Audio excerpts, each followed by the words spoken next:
मोर ना हूँ परीक्षित रथ मुझे कंटाक्ट पर्सन सबुज संकल्प संगठन पुरी जिलार गोप ब्लॉक रे काम करता है। जलवायु परिवर्तन गोटे बड़ समस्या। आपण परिवेश रे जुआड़े हाथ बुलेबे सियाड़े परिवेश बहुत समस्या पाइबे।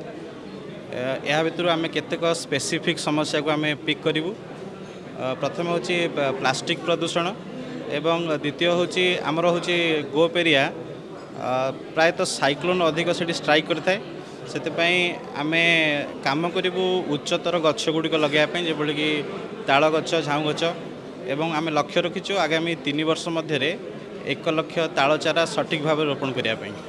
आम चाहूँ आम चेष्टा करुचु आ गोटे नुआ जेनेरेशन सृष्टि करने आम जो भाई कम करुचु आम गोटे प्लाटफर्म क्रिएट करुचु आगामी जेनेरेशन। धरित्री हूँ गोटे बड़ भाई बा गोटे बड़ भौणी भली यंगस्टर मानक आगु को आणुची परिवेश उपर काम करथुवा एक्टिविस्ट मानक। तेणु शब्द रे वर्णना करी हो।